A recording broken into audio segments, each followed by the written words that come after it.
ಗಮನಕ್ಕೆ ತಗೊಂಡು ಬಂದಿದ್ದೀವಿ.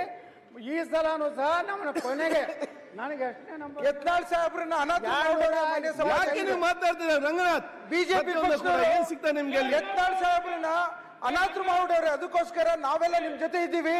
ಪ್ರಶ್ನೆ ಶುರುವಾಗ್ಲಿ. ಅಧ್ಯಕ್ಷರೇ, ನಮಗೆ ಇನ್ನೊಮ್ಮೆ ನಮ್ಮ ಸೀಟುಗಳ ಬಗ್ಗೆ ಪುನರ್ ಪರಿಶೀಲನೆ ಮಾಡಿ ನಾಳೆ ಒಳಗಾಗಿ ತಾವು ವಿಧಾನಸಭಾ ಅಧ್ಯಕ್ಷರಾಗಿ ಒಂದು ಒಳ್ಳೆಯ ನಿರ್ಣಯ ತಗೋಬೇಕಂತೇಳಿ ನಾವು ಅತ್ಯಂತ ಕಳಕಳಿಯಿಂದ ತಮ್ಮಲ್ಲಿ ಪ್ರಾರ್ಥನೆ ಮಾಡ್ಕೊಂಡು. ಒಂದು ನಿಮಿಷ ಎಲ್ಲರೂ ಒಂದ್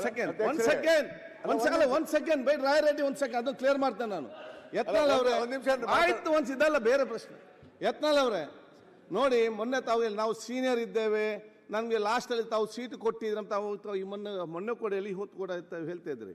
ನಮ್ಮನ್ನ ಸ್ಪಷ್ಟ ಬರ್ತೇನೆ, ರಾಜ್ಯದಲ್ಲಿ ಸೀನಿಯರ್ ಜೂನಿಯರ್ ಅಂತ ಇಲ್ಲ. ಅಧಿಕಾರ ಇದ್ದವನೇ ಸೀನಿಯರ್, ಅಧಿಕಾರ ಇಲ್ಲದವನು ಜೂನಿಯರ್. ನಾವು ಹೇಳ್ದು ಕೇಳಿ, ಒಂದು ಸೆಕೆಂಡ್ ನಾನು ಒಂದು ಹೇಳ್ದು ಕೇಳಿ ಇಲ್ಲಿ. ಆಯ್ತು, ಒಂದು ಹೇಳ್ದು ಕೇಳಿ.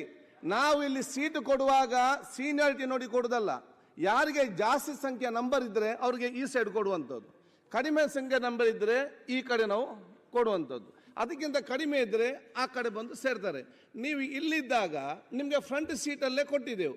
ನಿಮಗೆ ಬೇಕಾದಾಗ ಇಲ್ಲಿ ಬರುವುದು, ಬೇಡದಾಗ ಅಲ್ಲಿ ನೀವು ಬಿಟ್ಟು ಹೋದರೆ ನಾವೆಂತ ಮಾಡಲಿಕ್ಕೆ ಅಲ್ಲಿ ಕೊಡ್ಲಿಕ್ಕೆ ಆಗ್ತದೆ? ನನಗೆ ನೀವು ನಮ್ಮ ಈ ಕಡೆ ಬಂದರೆ ಇಲ್ಲಿ ಫ್ರಂಟಲ್ಲಿ ಬರ್ತದೆ, ನೀವು ಇಲ್ಲಿ ಬಂದರೆ ನಿಮ್ಗೆ ಇಲ್ಲಿ ಫ್ರಂಟಲ್ಲಿ ಬರ್ತದೆ. ಅಧ್ಯಕ್ಷರೇ, ನಾವು ಬೇಕಂದಾಗ ಬರುವುದು ಬಿಡೋದಲ್ಲ, ನಾವೇ ನಿಜವಾದಂತ ನಿಷ್ಠಾವಂತ ಕಾರ್ಯಕರ್ತರು. ಈ ಸದನದಲ್ಲಿ ನಿಜವಾಗಿ ವಿರೋಧ ಪಕ್ಷ ನಾಯಕ ಅಂದ್ರೆ ನಾನೇ.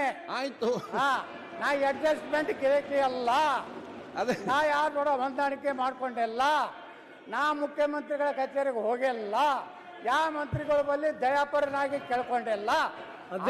ಬಿಜೆಪಿ ವಿರೋಧ ಪಕ್ಷದ ನಾಯಕರು ಬೇಕಾದ್ರೆ ಡೆಪ್ಯೂಟಿ ಸ್ಪೀಕರ್ ಪಕ್ಕ ನೀವು ಒಂದು ಕುರ್ಚಿ ನನಗೆ ಅಲಾಟ್ಮೆಂಟ್ ಮಾಡ್ಬೇಕಂತ ವಿನಂತಿ ಮಾಡ್ಕೊಂಡು. ಓಕೆ, ಈಗ ರಾಯರೆಡ್ಡಿ ಅವರು. ಮಾನ್ಯ ಅಧ್ಯಕ್ಷರೇ,